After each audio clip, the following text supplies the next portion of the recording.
Bismillahirrahmanirrahim. Assalamualaikum warahmatullahi wabarakatuh. Apa kabar anak-anak ibu hari ini? Semoga semua dalam keadaan sehat, masih semangat mengerjakan tugas-tugasnya, membantu orang tua, dan jangan lupa sholat sama baca Al-Qur'annya.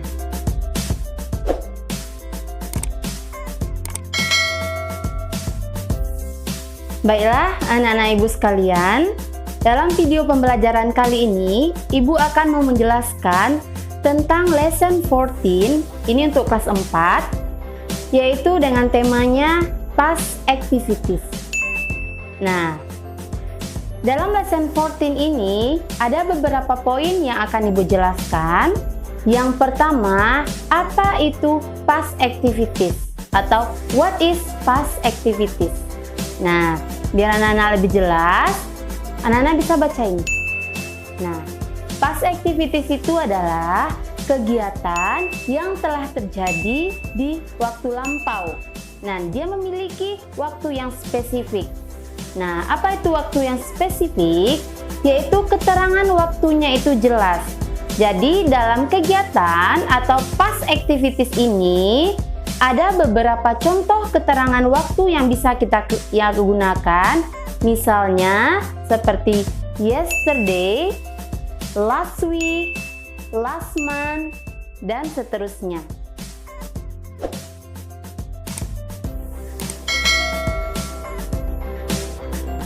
Dalam past activities ini, kita akan menggunakan yang namanya kata kerja bentuk kedua, atau dalam bahasa Inggris disebut dengan verb to. Nah, Ibu yakin anak-anak ibu semuanya sudah paham apa itu verb? Jadi, verb adalah kata kerja. Nah, verb itu ada 3 bentuknya. Yang pertama, verb 1 atau verb 1. Yang kedua, verb 2 atau verb kedua. Dan yang ketiga adalah verb 3. Nah, yang akan kita bahas di sini adalah bentuk verb yang kedua. Nah, yang pertama Ibu akan menjelaskan dulu bagaimana cara merubah verb 1 ke verb kedua. Nah, dalam hal ini yang akan kita bahas adalah regular verb atau kata kerja yang beraturan. Untuk lebih jelasnya, anak-anak perhatikan video berikutnya.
Nah, bagaimana anak-anak?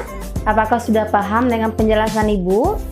Dah, kalau sudah paham, Ibu yakin anak-anak sudah mengerjakan latihan yang minggu kemarin Ibu suruh kerjakan.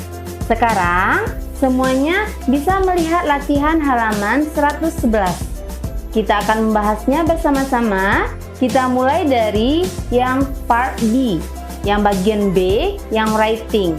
Nah, yang bagian B ini sangat gampang cara mengerjakannya. Anak-anak hanya mengubah kata yang di dalam kurung. Nah, kata yang di dalam kurung itu masih dalam bentuk pertama atau verb 1.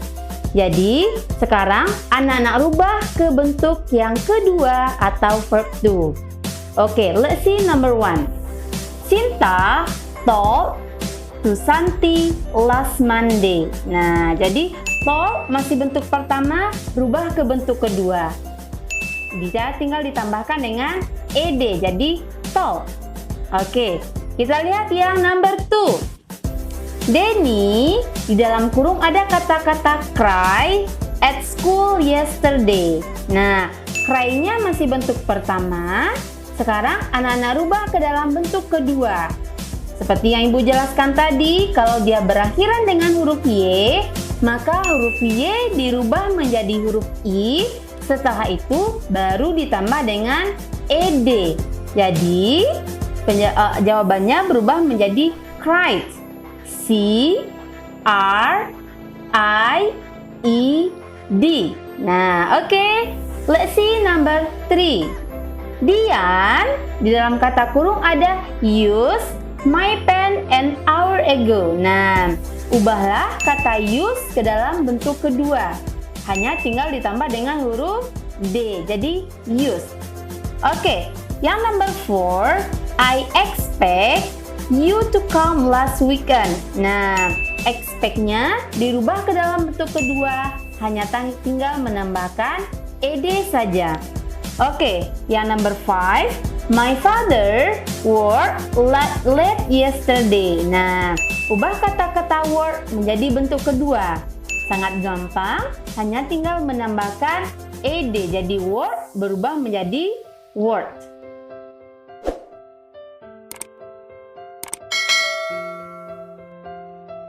Oke, anak-anak, sekarang kita langsung ke latihan yang part C.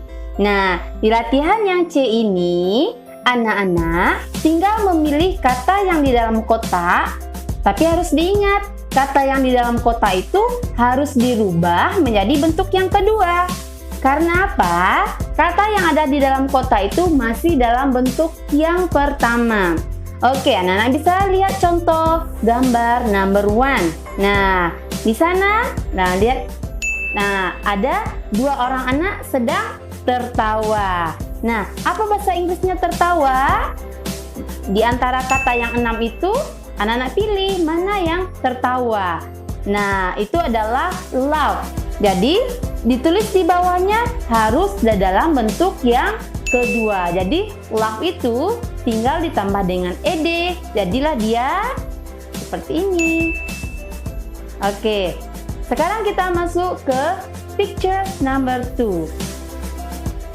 Nah, di picture number 2, di gambar nomor 2, situasinya seorang anak laki-laki sedang memperkenalkan kawannya kepada si anak perempuan. Nah, kira-kira yang mana jawabannya? Memperkenalkan diri dalam bahasa Inggris adalah, ya betul, introduce. Nah, tapi harus anak-anak ingat, introduce itu masih dalam bentuk yang pertama. Harus anak-anak rubah menjadi bentuk yang kedua. Sangat gampang sekali, hanya tinggal menambah huruf D saja. Jadi seperti ini. Jawaban nomor 2 atau number 2. Oke, sekarang kita lihat yang number 3. Nah, gambar nomor 3 itu dia melambaikan tangannya. Nah, kira-kira yang mana jawabannya? Oke, jawabannya adalah jangan lupa wave goodbye. Wave-nya itu harus dirubah ke dalam bentuk yang kedua. Oke, sekarang kita masuk ke number 4. Nah, ada 2 orang anak yang bertemu, terus mereka memberikan salam. Kira-kira yang mana jawabannya? Oke, good. Sekarang kita masuk ke yang number 5. Nah, itu ada gambar anak-anak yang sedang berjalan ke sekolah. Nah, pasti jawabannya adalah walk to school. Tapi anak-anak harus ingat, walk-nya itu masih dalam bentuk yang pertama. Sekarang anak-anak rubah menjadi bentuk kedua. Seperti ini. Oke, and the last one. Ada seorang anak-anak laki-laki yang menuangkan minuman. Oke, menuangkan apa bahasa Inggrisnya? Pour. Nah, jadi masih dalam bentuk yang pertama pour-nya. dirubah ke dalam bentuk yang kedua. Jadi seperti ini. Oke, itulah pembahasan latihan yang bagian C.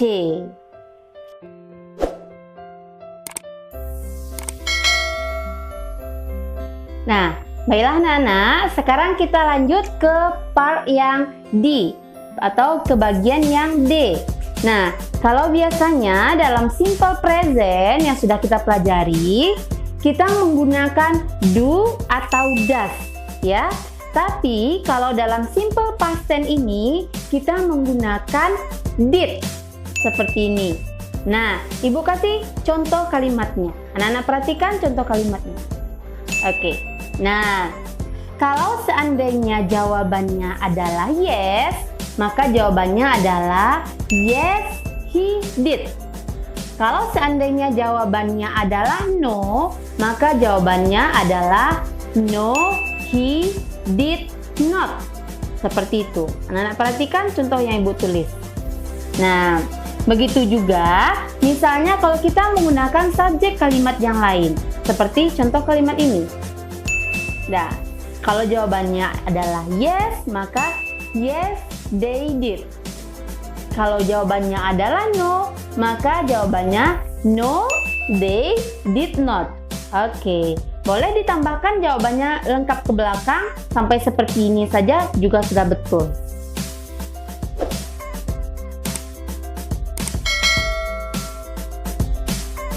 Nah, sekarang kita masuk ke yang bagian E. Untuk yang bagian E ini, karena jawabannya itu harus berdasarkan pertanyaan dari gurunya, maka anak-anak bisa melihat pertanyaannya di samping ini.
Dah, sekarang kita masuk ke yang bagian F.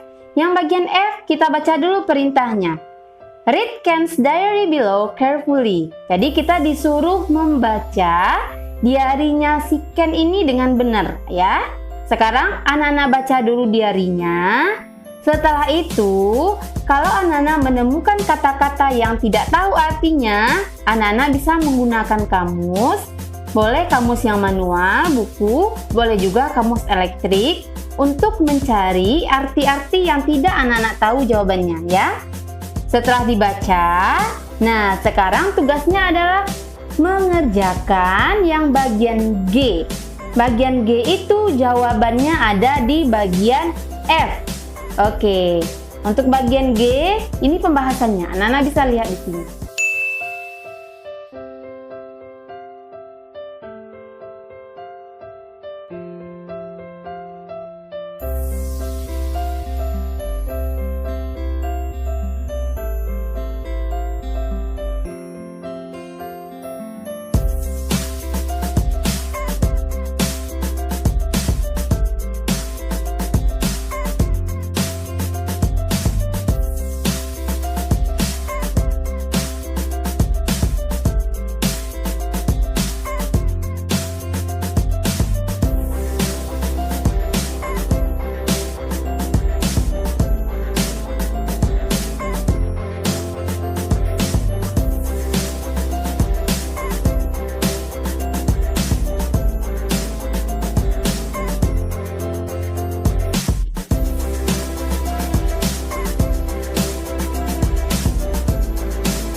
Dah, pembahasan terakhir kita, anak-anak buka bukunya halaman 114, yaitu tentang denying something.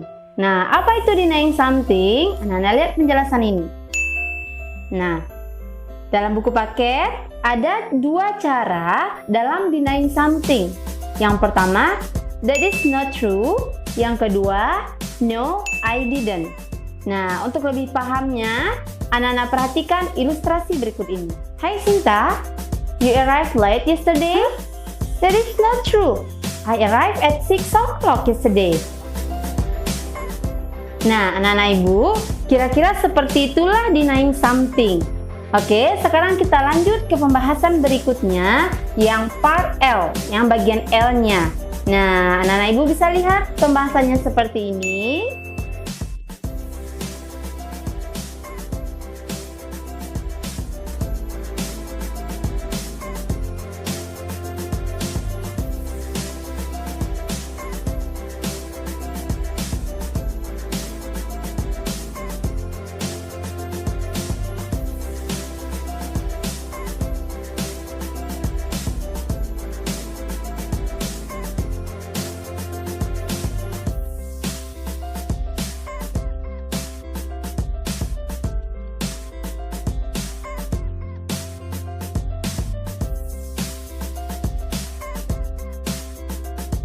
Nah, pembahasan yang bagian L sudah selesai. Sekarang kita masuk ke pembahasan yang terakhir, yang bagian M. Nah, yang bagian M ini, cara mengerjakannya kembali lagi ke yang verb kedua tadi. Anak-anak perhatikan gambarnya. Setelah itu, anak tulis kalimatnya berdasarkan gambarnya. Ingat, kata kerja yang digunakan adalah kata kerja bentuk kedua. Oke, sekarang perhatikan ini. Tada!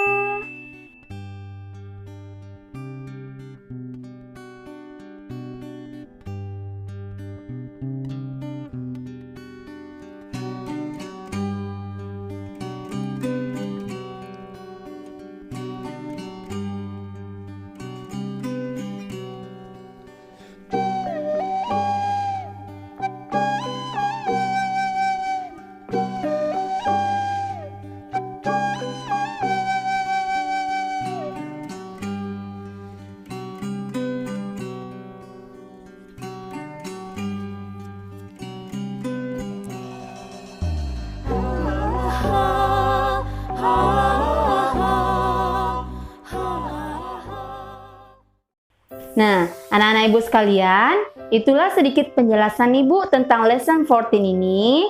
Mudah-mudahan dengan video pembelajaran ini, anak-anak ibu bisa lebih paham. Nah, seperti biasa, kalau udah selesai satu lesson, kita akan mengadakan penilaian harian. Karena kondisi kita masih dalam COVID-19 seperti ini, belum boleh keluar rumah. kemungkinan kita akan mengadakan penilaian hariannya secara online. Nah, nanti akan Ibu kirimkan kepada anak-anak soalnya. Ibu harap anak-anak Ibu bisa mengerjakannya secara jujur. Sudah? Ibu sudahi dengan wassalamualaikum warahmatullahi wabarakatuh.